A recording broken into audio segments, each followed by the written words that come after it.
Nos acompaña el doctor José Fernando Sierra Faría. Él es abogado, especialista en tributaria y magíster en Derecho Tributario. Es docente de la Universidad Piloto, de la UPTC de Tunja y de Sogamoso y de la Universidad Militar en Bogotá. Él es funcionario de la Dirección Seccional de Impuestos de Bogotá. Doctor, muy buenas tardes, bienvenido y el auditorio es todo suyo. Bueno, muy buenas tardes a todos los compañeros que nos acompañan hoy, a todos los estudiantes. Pues la idea del día de hoy, como ya nos había comentado la doctora Sandra, es avanzar un poco en el tema del impuesto sobre las ventas, ver un poco cómo es el hecho generador, hacer una pequeña introducción, que ustedes conozcan la normativa que está vigente y que se está actualizando, que se está utilizando en estos momentos en el impuesto sobre las ventas. Entonces, pues iniciemos de lleno con la capacitación, ¿cierto? Le agradecería a la doctora Sandra, las diapositivas se están viendo perfectamente, acabo de desplazar la primera diapositiva. Sí, doctor, sí, señor. Ahí estamos con el título sobre impuestos sobre las ventas. Ok, perfecto. Entonces, iniciemos. Entonces, lo primero que vamos a ver el día de hoy es el tema de la normativa que está vigente y que regula el tema del impuesto sobre las ventas. Entonces, digamos que como norma madre o referente del impuesto sobre las ventas vamos a tener el estatuto tributario, y en el estatuto tributario vamos a tener desde los artículos 420 a más o menos casi 500 del estatuto tributario, vamos a encontrar regulado todo lo que tiene que ver con el impuesto sobre las ventas.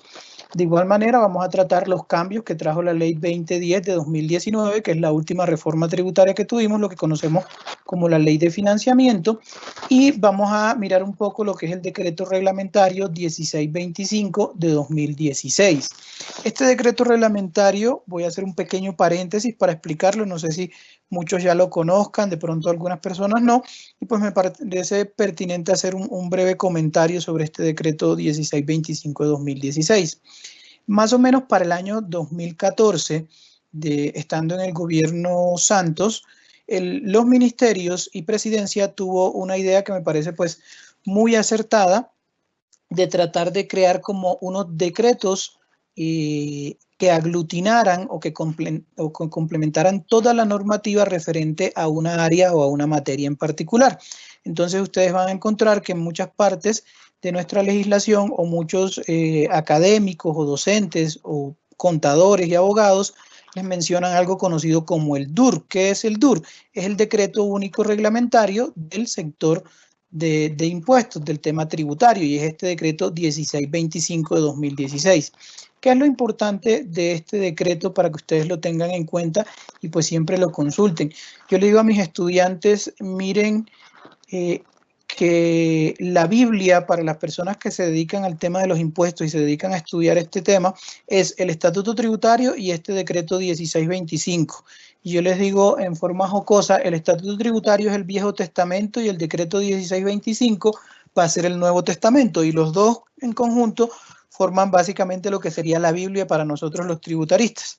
Este decreto 1625, entonces, como les comentaba, el gobierno nacional se tomó la tarea de revisar decreto por decreto, más o menos como desde 1824, porque tenemos normas de 1824 que van a encontrar dentro de este decreto, y establecer qué artículos de cada uno de esos decretos que se han emitido en temas y en materia tributaria están vigentes y cuáles fueron derogados.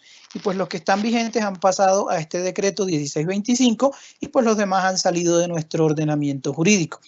Entonces, miren la relevancia que tiene este decreto. Este decreto me permite el corroborar una información que yo tenía de pronto de un decreto anterior, por ponerles un ejemplo, el decreto 1001 de 1997 o el decreto 187 de 1986, y mirar si artículos que contemplaban esos decretos se encuentran en la actualidad vigentes. Entonces, por esto es muy importante que cualquier decreto que ustedes conozcan de años anteriores a 2016 o de años posteriores a 2016, consulten si sus artículos están incluidos dentro de este decreto 1625, porque como les dije, este va contemplando los artículos que están vigentes y que tienen aplicación. Entonces, básicamente uno tiene que entrar a este decreto, que es muy cambiante y que se va actualizando a medida que pasan los tiempos con los nuevos decretos que salen. Por ponerles un ejemplo, este decreto cuando nació tenía aproximadamente unas 650 hojas, llevamos por más o menos unas 860 hojas, es un decreto bastante extenso y pues lastimosamente la numeración que tomaron para este decreto pues no es como la más práctica o la más recomendable y lo vamos a ver más adelante dentro de la charla. Ese era el pequeño paréntesis que les quería mencionar porque este decreto va a ser muy relevante para ustedes, para todos los temas que tengan que ver de impuestos, impuestos sobre la renta, impuestos sobre las ventas, retención en la fuente, todos los temas van a estar contemplados y reglamentados dentro de este decreto 1625. Y por último, están los conceptos unificados del impuesto sobre las ventas. Tenemos el concepto unificado 0001 y el 0003 de 2013.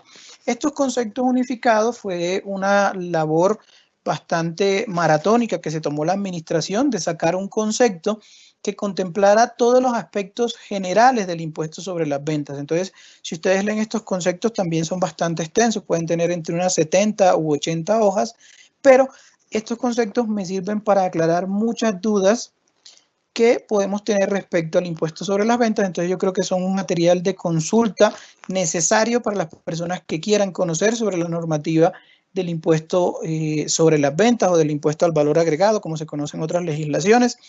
Pero entonces son muy importantes. Hay que hacer una aclaración. Obviamente, pues estos conceptos fueron emitidos en el año 2003 y con el devenir de las normas y con los cambios han tenido muchas modificaciones, pero aún así siguen siendo un referente para estudiar el impuesto sobre las ventas porque tienen unos conceptos bases que son esenciales y que a lo largo del tiempo no han cambiado, entonces es importante que los conozcan. Yo voy a poner a disposición de ustedes este material para que pues lo tengan de consulta cuando lo necesiten, ¿vale? Entonces, vamos a ver un poco, antes de adentrarnos en el impuesto que vamos a estudiar el día de hoy, vamos a ver las características del impuesto sobre las ventas. ¿Y por qué vamos a ver las características? Yo creo que siempre es necesario que uno entienda, que le den un poquito de teoría, un poquito de conocimiento antes de adentrarse ya de fondo en la materia, para comparar de pronto y para ver de pronto ciertas diferencias entre este impuesto y otros impuestos que ya manejamos o que hemos escuchado, ¿cierto?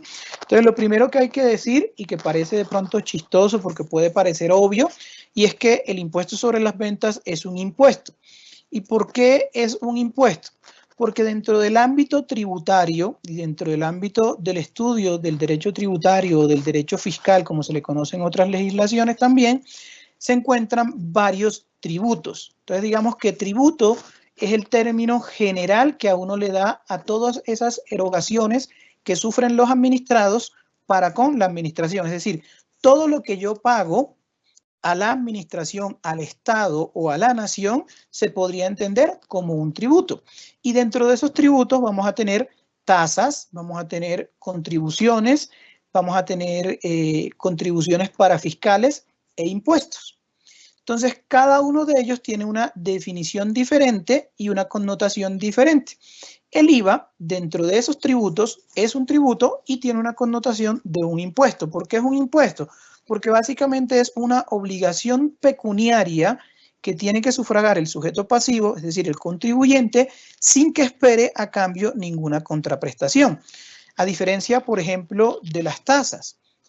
Cuando nosotros vamos por ejemplo, a visitar, no sé, el Parque Tayrona o alguno de estos parques nacionales que tiene Colombia, ¿cierto? Tenemos que pagar una contribución para poder acceder a ellos, ¿cierto? Entonces, eso es una tasa. Simplemente estoy pagando algo y a cambio de ese algo que estoy pagando, yo voy a recibir una contraprestación. ¿Cuál es la contraprestación? Pues poder acceder al parque natural.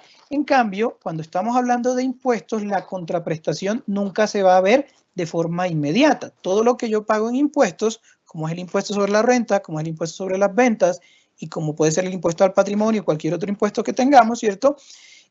Va directamente al Tesoro Nacional y el Tesoro Nacional pues lo toma para desarrollar su actividad como Estado. Obviamente, digamos así, se ve una contraprestación, pero de forma difusa, por así decirlo. Es un impuesto de orden nacional. ¿Qué quiere decir esto? Que tiene un ámbito de aplicación dentro de todo el territorio nacional. Entonces, vamos a ver que el impuesto sobre las ventas se cobra dentro de todo el territorio nacional, con algunas excepciones en tratándose de algunos departamentos que por su connotación pues tienen un trato diferencial, ¿vale? Tiene una naturaleza real, y hablando de una naturaleza real, nos referimos a que recae sobre bienes y servicios, ¿cierto? Sin considerar la calidad alguna que tiene la persona que interviene en la operación. Y esto es un tema sumamente importante porque a lo largo de las clases que yo he dado del impuesto sobre la renta, veo que muchas personas, y de hecho hasta profesionales ya del área de la contabilidad o del área del derecho, tienen una confusión sobre cómo es la aplicación del impuesto sobre las rentas. Perdón, sobre las ventas. ¿Por qué? Porque tienden a confundirlo con otros impuestos. Entonces, vale la pena resaltar en este momento que cada uno de los impuestos que ustedes van a ver dentro de estas charlas y dentro de estas capacitaciones tienen sus propias reglamentaciones, ¿cierto? Y que son completamente ajenos a los demás impuestos. Entonces, ¿por qué les comento esto? Pasa mucho, era digámoslo así, una respuesta frecuente de mis estudiantes cuando yo les preguntaba si una ESAL, es decir, si una entidad sin ánimo de lucro, entiendas una corporación, una fundación o una asociación, era o no era responsable del impuesto sobre las ventas. Y la respuesta, casi que al unísono era que no eran responsables del impuesto sobre las ventas. Yo les decía, ¿por qué? Y me dicen, no, porque ellos son un régimen especial en el impuesto sobre las rentas y tampoco son responsables del impuesto sobre la renta. Y les decía, ¿pero de dónde sacan eso? ¿Por qué? Por lo que les digo, porque tenemos a confundir los regímenes especiales que van a ustedes a ver dentro del impuesto sobre las rentas con los regímenes especiales o con otros impuestos, en este caso el impuesto sobre las ventas, lo que conocemos como el IVA, ¿vale? Entonces, al decir que es un impuesto de naturaleza real, lo que implica es que aquí no me interesa quién es la persona que esté ejecutando la actividad o el servicio que está prestando. Lo que me interesa es el bien o el servicio que se está prestando. Es decir, no me interesa quién venda este lápiz que tengo en la mano, creo que me están viendo por el video, ¿cierto? Entonces, no me interesa quién venda este lápiz.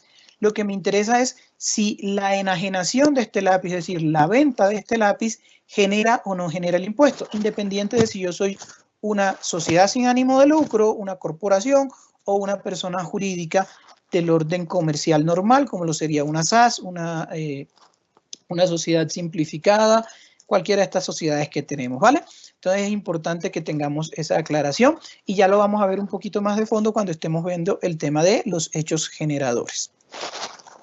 Siguiendo con las características, vamos a tener que es un impuesto de causación instantánea. ¿Qué quiere decir esto? Que el hecho generador del impuesto tiene ocurrencia en el instante y el momento preciso, aun cuando la administración adecúa ciertos periodos para declaración. ¿Qué quiere decir esto? Para ponérselos en un ejemplo. ¿Cuándo se genera la obligación que yo voy a tener de pagar ese impuesto sobre las ventas? Pues al momento en que enajeno un producto, al momento en que yo este lápiz se lo vendo a una tercera persona.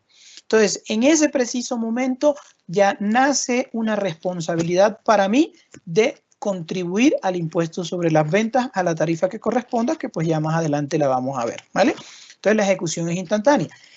Tema diferente es que, pues obviamente ustedes sabrán que por un tema práctico, imagínense si cada vez que se causara el impuesto sobre las ventas las personas lo tuvieran que declarar. Entonces tendríamos, no sé, una empresa grande podría tener 1.000, 2.000 o 4.000 transacciones y serían 4.000 declaraciones de IVA por cada uno de los productos que está enajenando, ¿cierto?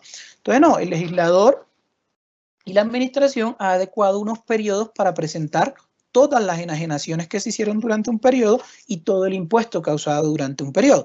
Pero eso no es óbice para no considerar que cada vez que yo enajene el producto, pues este producto va a estar inmediatamente grabado con el impuesto sobre las ventas posiblemente y va a generar la obligación de pagar este impuesto, ¿vale?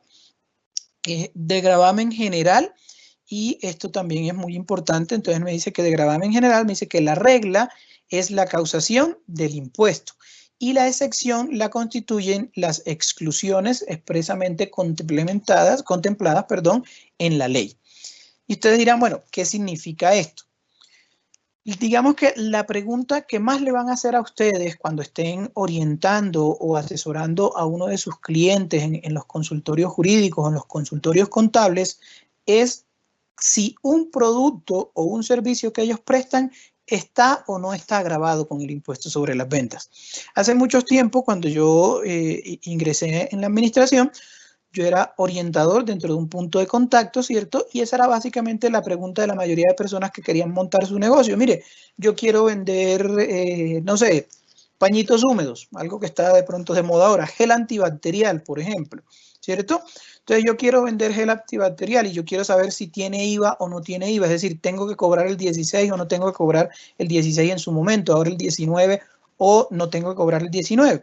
Entonces, lo que me dice esto de que una característica es que de gravamen general es que lo que vamos a pensar al momento de contestar esa pregunta de si un bien tiene o no tiene IVA es que como regla general sí tiene. Es decir, partimos de la base de que todos los bienes y que todos los servicios que se enajenan dentro del comercio están gravados con el impuesto sobre las ventas.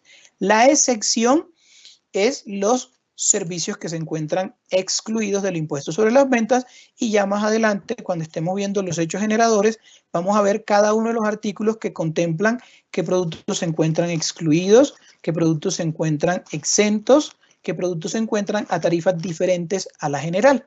Y les voy a explicar un poco más sobre este gravamen de orden general, ¿vale? Indirecto, perdónenme.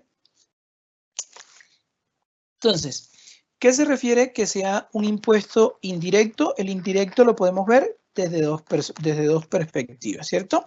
Entonces, la primera es que entre el contribuyente, entendido como quien efectivamente asume la carga económica del impuesto, y la nación, como el sujeto activo o acreedor de la obligación, media un intermediario denominado responsable, ¿no?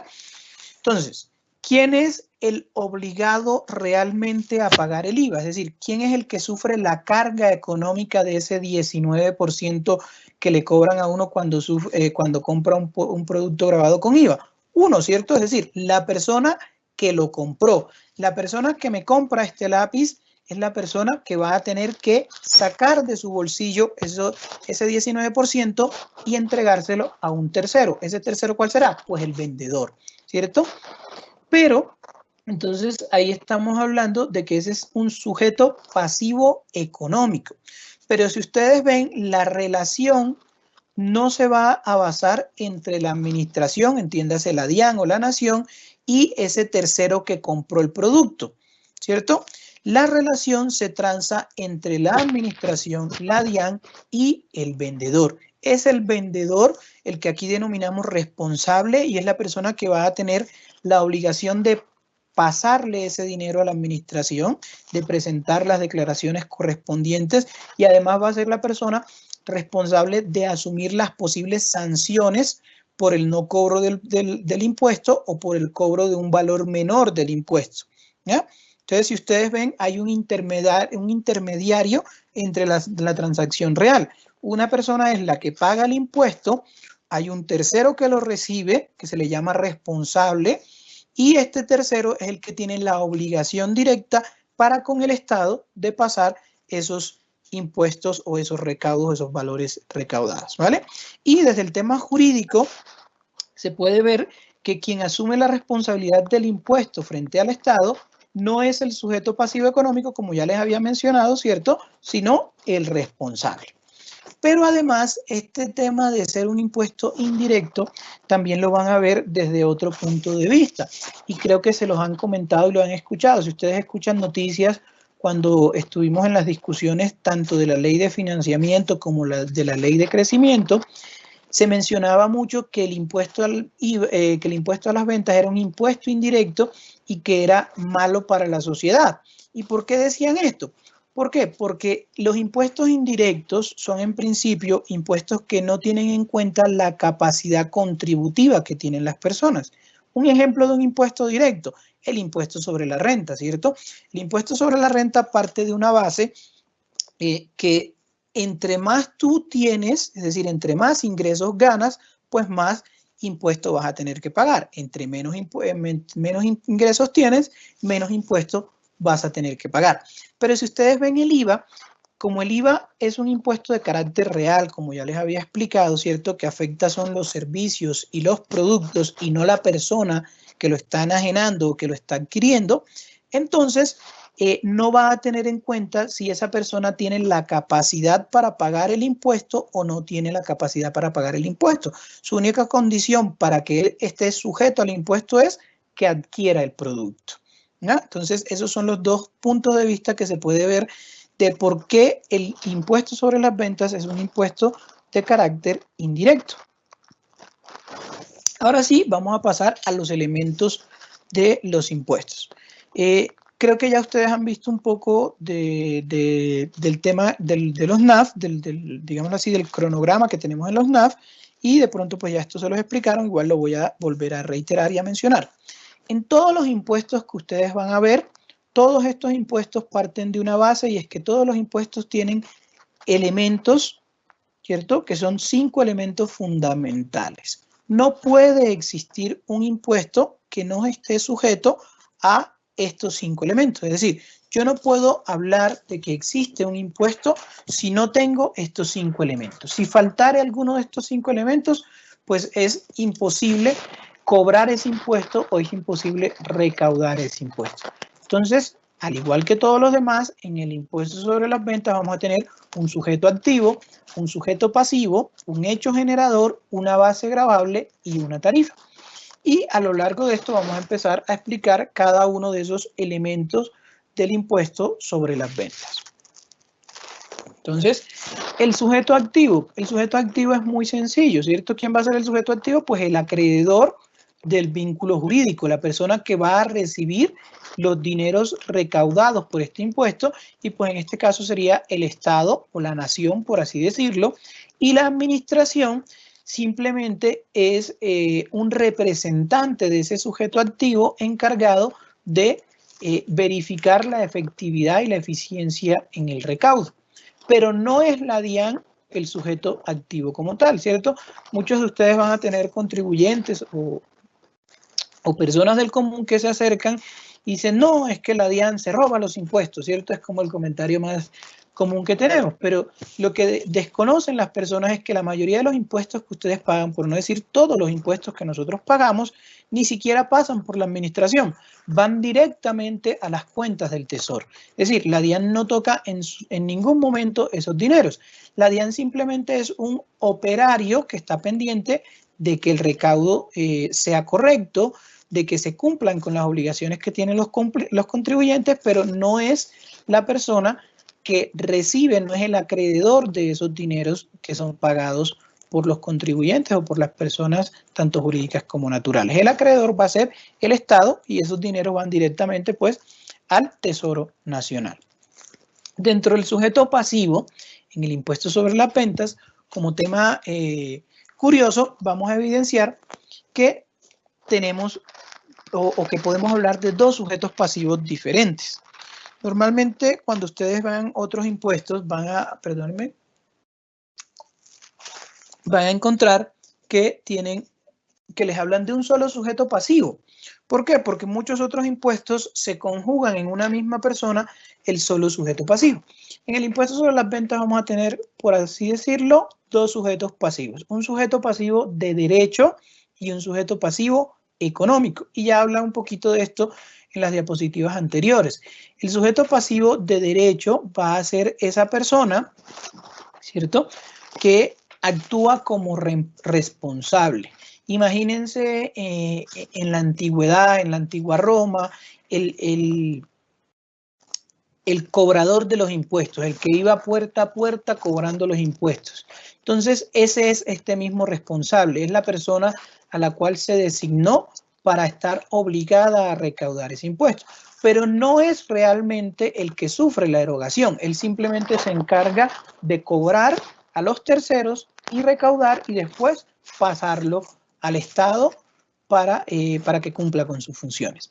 Y tenemos un sujeto pasivo económico. Y pues, ¿quién va a hacer esto? Pues sencillo, la persona que realmente sufre la erogación, es decir, el que, como diría uno vulgarmente, le toca meterse la mano al drill, decía mi abuelo, me acuerdo yo, para sacar ese 19% que tiene que pagar como un impuesto por un producto que está adquiriendo o por un servicio que le están prestando. Entonces vamos a tener estos dos sujetos pasivos, pero mayoritariamente ustedes van a ver que hablamos del sujeto pasivo de derecho, es decir, del responsable. ¿Por qué? Porque él es el que nos interesa en estas charlas, porque este es el que realmente sufre las consecuencias a la hora de presentar su declaración o no presentarla correctamente o no pagar los dineros que tenía que pagar en cada uno de las etapas o de los periodos que tenga que declarar, ¿vale? El hecho generador. Entonces, en el hecho generador, y aquí, digámoslo así, es donde más nos vamos a detener porque es bastante amplio el tema del hecho generador en el impuesto sobre las ventas. De hecho, no podemos hablar de un hecho generador como uno solo en el impuesto sobre las ventas. Si ustedes tienen a su disposición el estatuto tributario, los invito a que miren el artículo 420 del estatuto tributario. Y en ese artículo 420 van a encontrar hechos sobre los que recae el impuesto. Es decir, aquí están consagrados los hechos generadores del impuesto sobre las ventas y son los que ustedes están viendo en este slide que les estoy presentando, ¿cierto? Entonces vamos a tener, si ustedes ven, tenemos 1, 2, 3, 4, 5 hechos generadores del impuesto sobre las ventas, completamente diferentes y que van a tener regulaciones particulares o parecidas unas a otras, ¿vale? Entonces, vamos a hacer un ejercicio. Lo que vamos a coger es cada uno de estos hechos generadores que ustedes están viendo y vamos a estudiarlos de forma individual. Entonces, lo primero que vamos a hacer, vamos a entrar por lo que son las ventas. Entonces, vamos a tener las ventas de bienes corporales muebles e inmuebles, ¿cierto? Con excepción de los no excluidos, de los excluidos. Las ventas o cesiones de derechos sobre intangible, propiedad industrial. Ese es el primer hecho generador que vamos a estudiar el día de hoy y con base a ese hecho generador vamos a ver cuál es su base gravable, cuáles son las ventas que están grabadas, qué se considera ventas y cómo es su causación y cuál va a ser la tarifa de las personas que enajenen estos bienes que se encuentran aquí dentro de este hecho generador. Y así sucesivamente vamos a seguir con los demás hechos generadores hasta llegar al último, ¿vale? Entonces, como les dije, los hechos generadores son estos y los voy a leer. Entonces, tenemos como primer hecho generador la venta de bienes corporales muebles e inmuebles con excepción de los expresamente excluidos. Y aquí les va a parecer algo muy curioso, ¿cierto? Porque ustedes ven que dice que los inmuebles, es decir, la venta de bienes inmuebles está gravada con el impuesto sobre las ventas. Y de hecho, así me lo dice el artículo 420 del Estatuto Tributario. Pero muy seguramente ya ustedes han escuchado que con las últimas reformas tributarias que tenemos, pues se abolió o se derogó ese impuesto sobre las ventas para la enajenación de bienes inmuebles y ya lo vamos a ver más adelante. Pero resulta que lastimosamente a veces por la premura que tiene el gobierno nacional, en este caso Ministerio de Hacienda, que es el que presenta el proyecto de ley, y la premura que también tienen nuestros congresistas al momento de entrar a aprobar las reformas tributarias, olvidan modificar algunos artículos que debían ser modificados para que pueda tener una estructura lógica nuestro estatuto tributario, ¿cierto? ¿Por qué? Porque como ustedes lo van a ver, con la ley 1943 se derogó el impuesto sobre las ventas a los bienes inmuebles de valores superiores a 26.800 VT de uso residencial. Entonces, este impuesto lo trajo en principio la ley 1819 de 2016 y esa ley 1819 para poder gravar con el impuesto sobre las ventas a los inmuebles, pues tuvo que modificar este artículo 20. Entonces, la ley 1819 modifica el artículo 20, establece que los inmuebles pueden ser gravados, el artículo 420, perdón, establece que los inmuebles pueden ser gravados con el impuesto sobre las ventas y así subsecuentemente modifica otros artículos donde establece cuál va a ser la tarifa y cuáles van a ser estos bienes inmuebles gravados. Pero resulta que cuando vienen las derogatorias subsiguientes y vienen las reformas tributarias subsiguientes, se les olvidó modificar este artículo 420 y digamos que dentro de este literal A del artículo 420 pues ya debería desaparecer los bienes inmuebles porque en la actualidad no tenemos ningún bien inmueble grabado con el impuesto sobre las ventas, ¿vale? No vamos a tener ningún bien inmueble grabado con el impuesto sobre las ventas, pero pues no se le hizo esta corrección al artículo 420 para que de pronto si a ustedes les parece que es un error, no, el artículo lo contempla, pero pues cuando vamos a ver los otros elementos del tributo, ¿cierto? Pero recuerdan que yo les dije que todo tributo, en la diapositivas anteriores, todo tributo tenía que tener 5 elementos. Vamos a encontrar que si bien existe un hecho generador que es la enajenación de un bien inmueble, podría decir yo, venga, usted vendió una casa, usted vendió una oficina, está dentro del impuesto sobre las ventas, vamos a ver que no hay una tarifa, ¿cierto? Que no hay una base gravable establecida y que por ende, pues entonces, y tampoco hay unos criterios de causación y por ende, pues no va a poderse cobrar ese impuesto sobre las ventas por la enajenación de ese inmueble, ¿vale? Entonces, siguiendo con el otro hecho generador, vamos a tener la venta o cesión de derechos sobre intangibles, es decir, propiedad inmaterial o intangible, pero solo respecto de propiedad industrial. Entonces, dentro de la teoría de los bienes, vamos a tener unos bienes tangibles y unos bienes intangibles. Aquí nos estamos haciendo referencia a esos bienes que son intangibles, a esos bienes que no puedo tocar, que no puedo evidenciar, pero que tienen una connotación y que existen dentro de nuestro comercio, ¿cierto? Entonces, un ejemplo de bien intangible, una marca, un establecimiento de comercio, un libro, una revista, una producción literaria, una producción cultural, una canción, es un bien intangible, ¿ya? Entonces, en principio, esta venta o cesión de esos derechos de bienes intangibles van a estar grabados con el impuesto sobre las ventas siempre y cuando sean propiedad industrial. Entonces, dentro de los bienes intangibles que ya les explicaba, vamos a tener una propiedad intelectual y una propiedad industrial. Dentro de la propiedad intelectual tenemos lo que ya les había comentado, por ejemplo, libros científicos, ¿cierto? Producciones literarias. Una novela es un bien intangible propiedad intelectual, ¿cierto? Una novela. ¿Qué más? Canciones. Todo esto son bienes intangibles, propiedad intelectual. Esos no están grabados con el impuesto. Dentro de los bienes intangibles, propiedad industrial que se encuentran grabados con el impuesto, entonces podemos tener las marcas, las patentes, los diseños industriales, ¿cierto?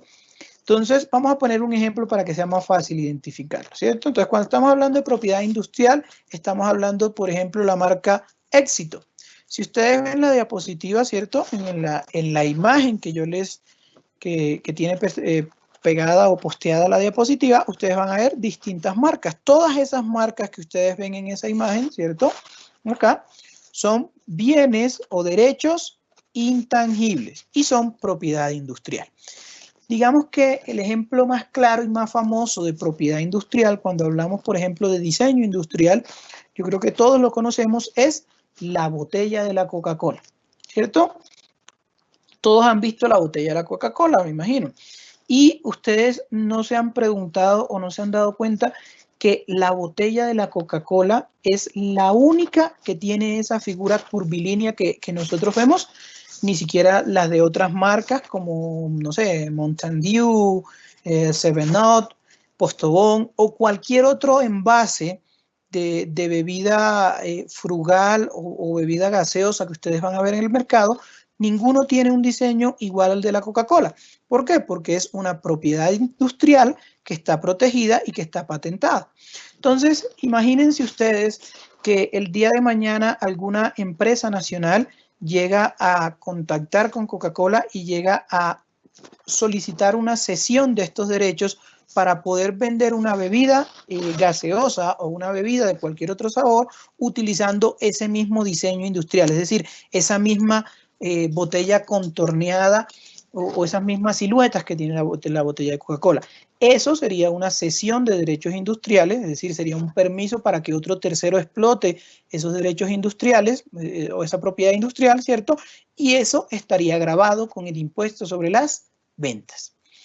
Imagínense, no sé si ustedes se acuerden, antes existía una marca, ustedes son, la mayoría deben ser muy jóvenes, no deben ser de que año 1900, modelo 1990, diría yo, o quizás un poco más jóvenes. Antes existía una marca muy famosa que se llamaba Ley, ¿no? O otra marca muy famosa que se llamaba Vivero, que eran tiendas de retailing que existían en toda Colombia. Entonces Vivero lo compró el Éxito. Esa venta de todo el establecimiento comercial de Vivero, incluido la marca, entonces ahora, porque esta norma antes no existía, entonces al vender la marca Vivero o al vender la marca Ley, eso estaría grabado con el impuesto sobre las ventas a la tarifa general. ¿Ya? Simplemente para darles una introducción a qué nos referimos sobre derechos intangibles o venta o cesión de derechos intangibles. El tercer hecho generador que vamos a encontrar va a ser la prestación de servicios.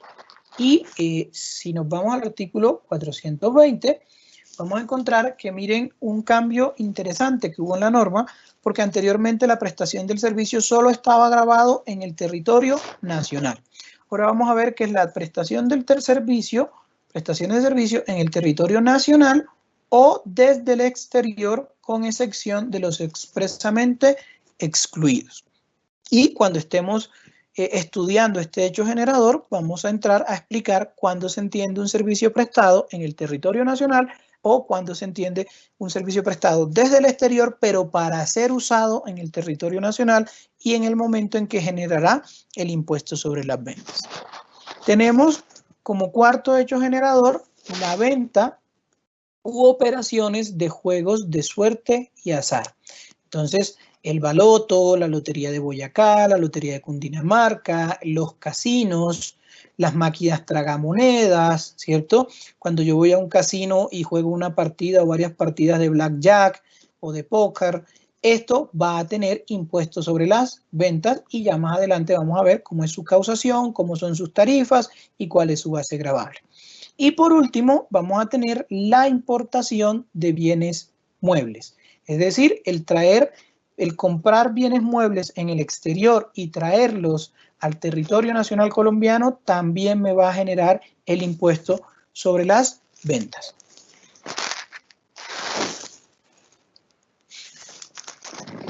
Entonces, como les dije, ahora vamos a entrar a desmenuzar, por así decirlo, uno a uno cada uno de estos hechos generadores y vamos a empezar por dos que son, digámoslo así, idénticos o muy parecidos y son la venta de bienes corporales muebles e inmuebles y la venta o cesiones de derechos sobre intangibles propiedad industrial. ¿Vale?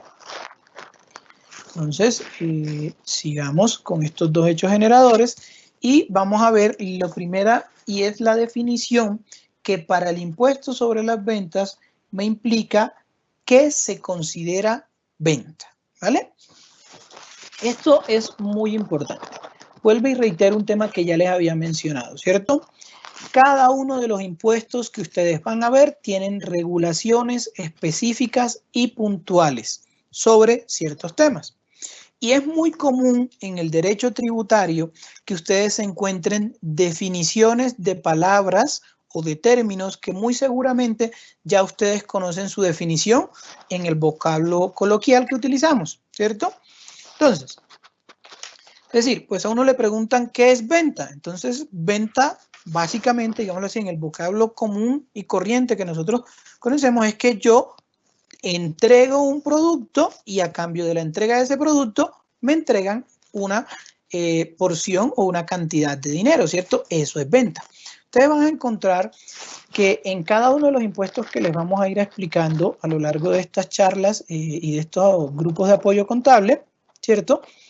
La norma tributaria establece unas definiciones puntuales que solo tendrán aplicación ¿para qué? Para ese impuesto. Entonces, ¿qué les quiero decir con esto? que lo que vamos a ver aquí de qué se considera venta para el impuesto sobre las ventas no quiere decir que sea lo mismo que significa o se considera venta para el impuesto sobre la renta o para el impuesto al consumo o para el régimen simple, ¿cierto? De tributación. Es decir, esta es una definición que solo me afectará y solo me aplicará para el impuesto sobre las ventas, cuando estemos hablando del impuesto sobre las ventas. Entonces, el artículo 421 me dice, en principio, que se considera venta todos los actos que impliquen la transferencia del dominio. La transferencia del dominio. ¿Y qué es esto de transferencia del dominio? Aquí hay que entrar un poquito en temas de derecho civil. Les voy a explicar un poquito cómo es el dominio, por así decirlo, ¿cierto? En el derecho civil hay uno de los derechos que tiene la persona, es el derecho de dominio. ¿Y qué es el derecho de dominio? Hagamos un ejemplo sencillo. Es el derecho de propiedad. Es decir, yo soy propietario de un bien. Yo soy propietario de este lapicero, ¿cierto? De este lápiz. Entonces, ¿quién tiene el derecho de dominio sobre este bien? Yo, que soy su propietario. Entonces, miren que me dice la norma que para el impuesto sobre las ventas se implica venta todo acto que implique la transferencia del dominio. Entonces, si yo este lápiz se lo doy a la doctora Sandra o se lo doy a cualquiera de ustedes, ¿cierto? Pero no les digo que se los estoy regalando, les digo, mira, tenme este lápiz aquí y la próxima clase me lo devuelves. ¿Ahí hay una transferencia de dominio? No, no hay una transferencia de dominio. Yo no he dejado de ser dueño de ese lápiz, el lápiz sigue siendo mío, ¿cierto? La otra persona que lo recibió simplemente es un tenedor, una persona que está teniendo ese lápiz. No sé si ustedes han escuchado el contrato de comodato. De pronto algunos han escuchado el contrato de comodato. El contrato de comodato es un préstamo, ¿cierto? Es un préstamo a título gratuito. Es decir, supongamos que un estudiante está en un examen, por poner un ejemplo muy sencillo, ¿cierto? No trajo lápiz o no trajo lapicero y yo como docente tomo y le presto mi lapicero. Toma. Eso es un pequeño contrato de comodato verbal. Yo le estoy entregando el lápiz para que él lo use mientras dura el examen, con la condición de que se termine el examen y él me regresa mi lápiz. Entonces ahí no hubo una traslación del dominio. Yo sigo siendo dueño de ese bien, ¿ya? Cosa diferente es si yo cojo este lápiz y le digo, toma, te regalo este lápiz, ¿cierto? O te vendo este lápiz y a cambio del lápiz él me da 100 pesos, 200 pesos. Ahí sí hay una transferencia del dominio. ¿Por qué? Porque el lápiz ya salió de mi esfera de control, ya no es mío, ya no es de mi posesión, ¿vale? Entonces, eso es lo que se refiere aquí, a que exista transferencia del dominio. Y miren el caso particular, ¿cierto? Me dice a título gratuito u oneroso. De un bien corporal, mueble o inmueble. Entonces, vamos a la vida real. Para mí, ¿qué es venta? Salgámonos del impuesto sobre las ventas, ¿cierto? Para mí, ¿qué es venta? Venta es, yo te entrego un producto y tú me das un dinero. Ahí hubo venta. Y de hecho, en la ley civil, en el Código Civil, eso es una venta. Yo entrego un bien y a cambio de ese bien me entregan un dinero. Pero para el impuesto sobre las ventas, que es lo que estamos estudiando hoy, no existe la obligatoriedad de que para que exista venta tenga que haber un pago. Por eso aquí la diapositiva lo señala, ¿cierto? Esto puede ser gratuito u oneroso. Lo que importa es que la persona que entregó el bien se desprenda de la propiedad del bien. Entonces, si yo te entrego este lápiz y te digo, te lo regalo, ahí para el impuesto sobre las ventas se está generando una venta. ¿Ya? Ahí hubo una venta. Así sea gratuito. Si tú me pagas, igual hubo una venta. ¿Vale?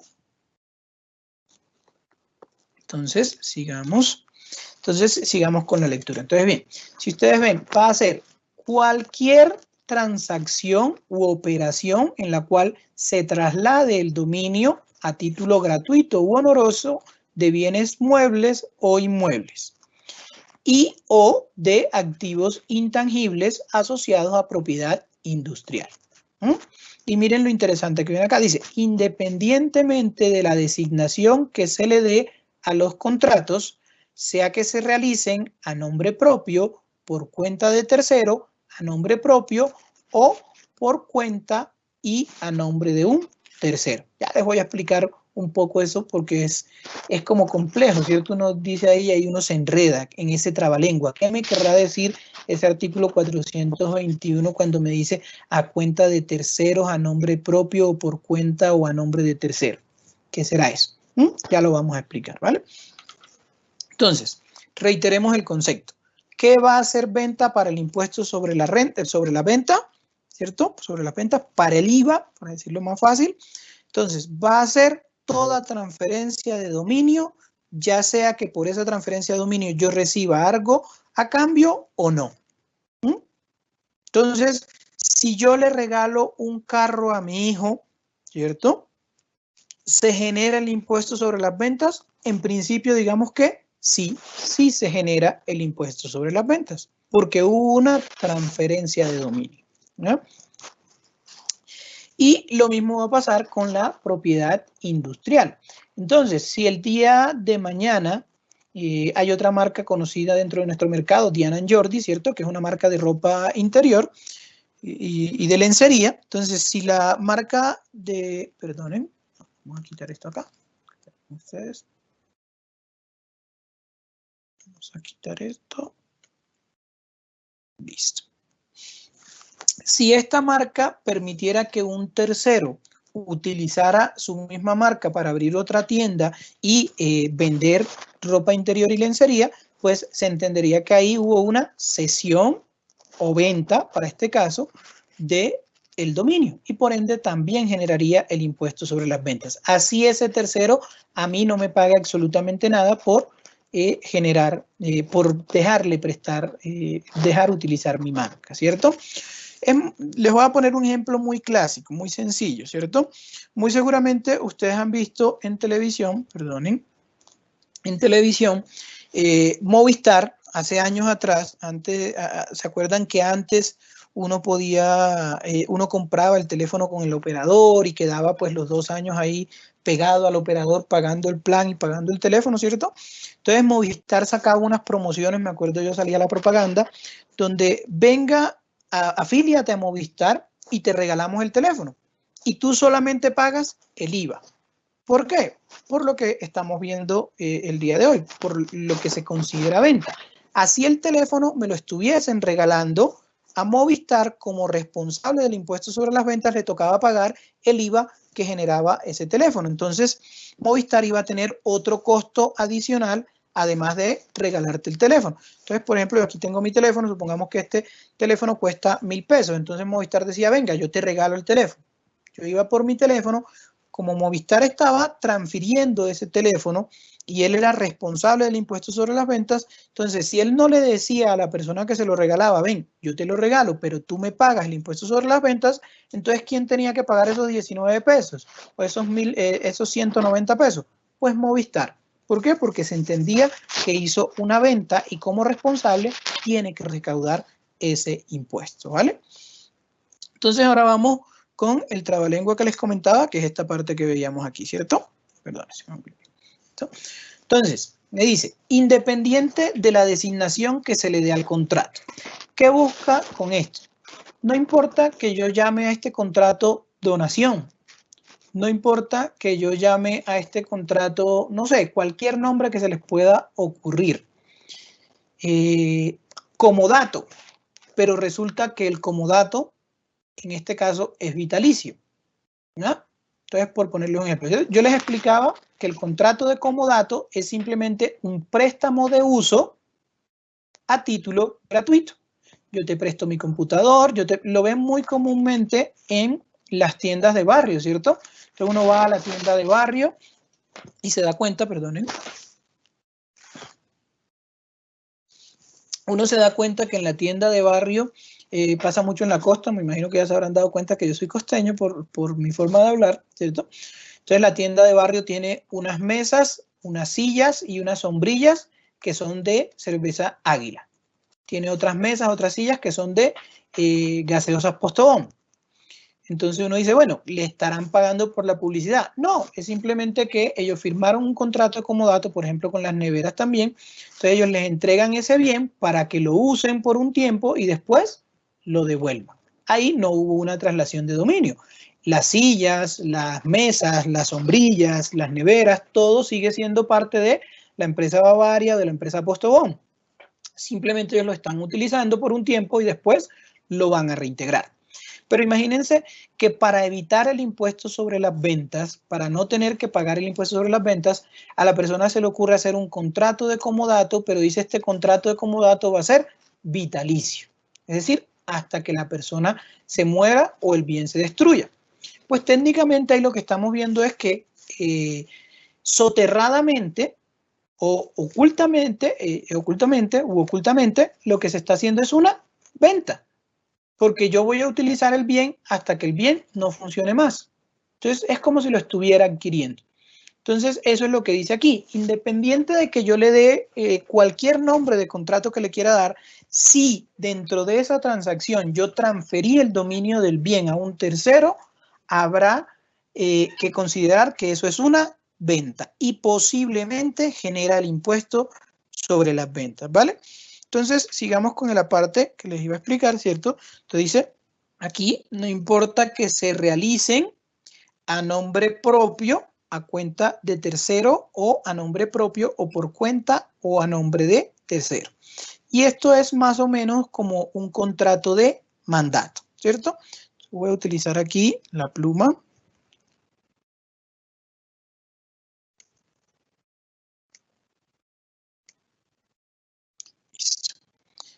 Entonces vamos a explicarlo aquí con un pequeño matacho.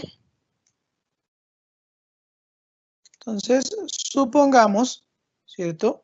Que yo tengo aquí, esto más o menos son unas cajas de zapatos, ¿cierto?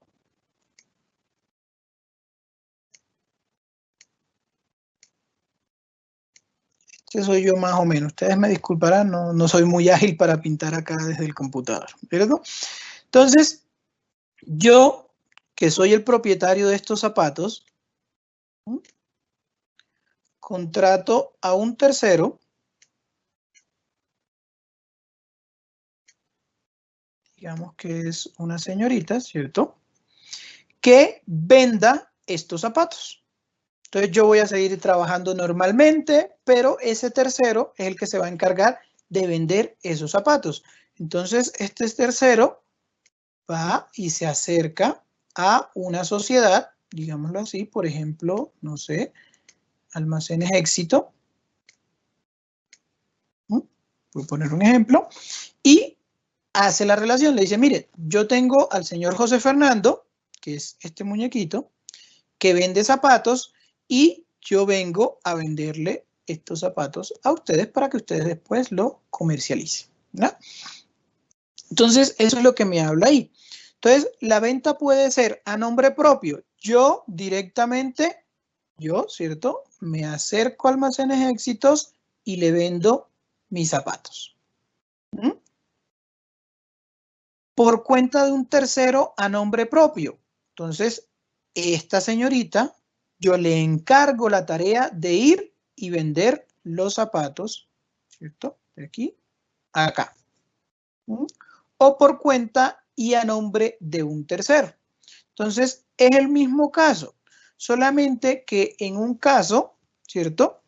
Yo le estoy dando los zapatos no dejan de ser míos y ella simplemente va a hacer un contacto entre mi persona y la persona tercera que me va a comprar los zapatos.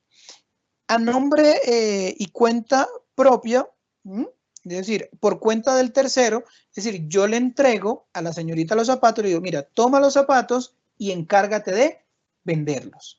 En cualquiera de esas tres situaciones, sea que yo directamente se los vendo al Éxito, o sea que yo se los entrego a un tercero para que se los venda a otra persona, o sea que yo contrate a un tercero para que se encargue de vender esos zapatos, ¿cierto? En cualquiera de esas tres circunstancias se entenderá que hubo una venta y que esa venta posiblemente genere el impuesto sobre las ventas, genere el IVA. ¿Ya? ¿Y por qué digo posiblemente? Porque ahora ustedes vamos a ver, como les dije, tenemos que ver qué bienes están grabados con IVA y qué bienes no están grabados con IVA y por ende, pues, no generarán el impuesto, ¿vale? Entonces, siguiendo con lo que se considera venta, vamos a tener, siguiendo, todavía estamos en ese mismo artículo 421. Miren qué larguito es este artículo, a pesar de que se ve muy corto, ¿cierto? Vamos a tener qué otros conceptos se entienden venta. Entonces, dice aquí que los retiros de bienes corporales muebles e inmuebles hechos por el responsable, es decir, por el sujeto pasivo jurídico, que ya lo explicamos, ¿cierto? Para uso o para formar parte del activo fijo de la empresa. Entonces, pongamos un ejemplo. Todo es más fácil de explicar con un ejemplo. Entonces, supongamos que yo soy una empresa que se dedica a la fabricación de televisores, ¿cierto? Entonces, dentro de mi inventario tengo 50 televisores listos para la venta. Pero dentro de mi oficina de juntas, ¿cierto? O en la oficina de presidencia, resulta que la oficina de presidencia necesita un televisor y dentro de la oficina de juntas necesita otro televisor porque el que tenía ya está muy viejito y hay que cambiarlo. Entonces yo cojo 2 de esos televisores que tengo en mi inventario para la venta, yo mismo, que son de mi propiedad, que son de mi empresa. Yo los cojo y uno lo cojo para la oficina del presidente y otro para la oficina para la sala de juntas, ¿cierto? Entonces, ¿ahí hubo venta? En principio uno diría, no hubo venta. ¿Por qué? Porque dentro de la lógica civil y pues dentro de la lógica cotidiana, yo no me puedo vender a mí mismo, ¿cierto? Es decir, José Fernando no se puede vender este lápiz a sí mismo. Es ilógico, ¿ya? Pero para el impuesto sobre las ventas, esa sacar del inventario que uno tiene al dispuesto a la venta para utilizarlo uno mismo, se entiende que sí es una venta. Entonces, en este caso, esos 2 televisores que yo estoy utilizando, que yo no vendí, que los saqué del stand que los tenía publicitados para la venta y que los tomé para mi uso propio dentro de mi empresa, entonces también se consideran una venta para el impuesto sobre las ventas, para el IVA. Y también generarán posiblemente el IVA. ¿Ah? Entonces, por eso dice aquí. Entonces, si ustedes ven, entonces dice o inmuebles, ¿cierto? Hechos por el responsable para uso o para formar parte del activo fijo de la empresa. Entonces uno dice, bueno, ¿cómo es eso de formar parte del activo fijo de la empresa? Sencillo, vamos a poner otro ejemplo. Yo tengo una empresa que produce ventanales, es decir, ventanas, ¿cierto? Entonces esta empresa que produce ventanas, que tiene una bodega en Chía o que tiene su planta de fabricación en Chía, por poner un ejemplo, ¿cierto? Entonces hubo una fuerte ventisca y me tumbó unas ventanas. Entonces, ¿qué yo hago? Pues yo no voy a salir a comprarle a otra persona que venda ventanas dentro del mercado, ¿cierto? Si yo vendo ventanas y tengo 50, 60 ventanas ahí para la venta, pues entonces yo cojo 2 de esas ventanas y las ubico, digámoslo así, las adhiero, las instalo dentro de mi activo fijo. ¿Cuál es mi activo fijo? Pues la bodega, ¿cierto? Mi planta de producción. Entonces yo cogí esas 2 ventanas y las adherí a mi activo fijo. Eso está grabado con el impuesto sobre las ventas. ¿Eso se considera venta? En principio se considera venta y posiblemente va a estar grabado con el impuesto sobre las ventas. ¿Listo? Otro tema que se considera venta. Entonces me dice, las incorporaciones de bienes corporales muebles a inmuebles o a servicios no grabados, así como las transformaciones de bienes grabados en bienes no grabados, cuando tales bienes hayan sido creados, construidos, fabricados, elaborados, procesados por quienes efectúan la incorporación o la transformación. ¿Ya? Entonces, vamos a explicar un poco este trabalengua que es un poco confuso, ¿cierto? Y me sirve el mismo ejemplo que tomé anteriormente, ¿cierto? Entonces, yo soy una empresa, yo elaboro ventanas, tomé las ventanas que yo elaboro, ¿cierto? y las introduje dentro de mi activo fijo o dentro de un bien que voy a vender. Entonces, les pongo un ejemplo. Mi empresa tiene 2 líneas de negocio. Esas 2 líneas de negocio consisten en una, construir inmuebles residenciales y en otras, elaborar, ¿cierto? Todos los, ¿cómo se le llama a eso? Se me fue la palabra. Ahorita, todos los materiales o adicionales que tienen los inmuebles comerciales, ¿cierto? Es decir, las repicerías, los mesones, los mesones de la cocina, los ventanales, las puertas, ¿cierto? Entonces, mi empresa, dentro de una línea de negocios, produce puertas, ventanas, mesones, y dentro de otra línea de negocio, construye los inmuebles residenciales y los vende. Entonces, ¿qué se entenderá que está grabado con el impuesto sobre las ventas?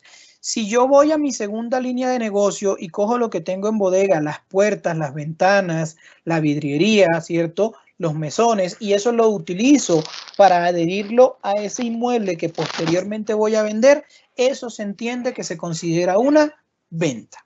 ¿Qué se considera una venta? ¿Vale? Siempre y cuando, por eso en la parte final hace la explicación, ¿cierto? De que yo tengo que ser el mismo productor. Entonces, yo produzco las ventanas y yo también construyo las viviendas. ¿Vale? Entonces, sigamos. Ahora, a lo largo de la charla, yo les estaba diciendo, de hecho, he tratado en lo posible de no decirles esto genera el impuesto sobre la venta, ¿no? Sino que les digo siempre, posiblemente esa venta genera el impuesto sobre las ventas. ¿Y por qué les he dicho posiblemente esa venta genera el impuesto sobre las ventas? Porque resulta que dentro de los bienes, que son los que se venden, ¿cierto? Entonces vamos a tener bienes, como ya habíamos explicado, tanto materiales o tangibles como intangibles, ¿cierto? Entonces imagínense el universo de todos los bienes que tenemos en el comercio. Entonces, no sé, vamos a poner aquí un ejemplo muy sencillo. Este circulito tiene todos los bienes que ustedes van a encontrar dentro del comercio. Aquí hay lápices, celulares, computadores, televisores, tablets, sillas, mesas, camas, todos los bienes que están en el comercio, ¿cierto? Resulta que no todos los bienes que están en el comercio generan el impuesto sobre las ventas. Entonces, no siempre que yo venda cualquiera cualquier bien, ese bien va a generar el impuesto sobre las ventas. Entonces, devolviéndome a las diapositivas anteriores, ¿cierto? No siempre que se haga cualquiera de esos actos que se consideran venta, quiere decir que ese acto estará grabado con el impuesto sobre las ventas. Para tener ese conocimiento de qué bienes puedo vender yo sin tener la obligación de cobrar el impuesto y qué bienes debo vender y cobrar el impuesto sobre las ventas, entonces existen estos artículos que me enuncian qué bienes son excluidos, qué bienes son exentos, qué bienes son grabados a la tarifa del 5%, ¿cierto?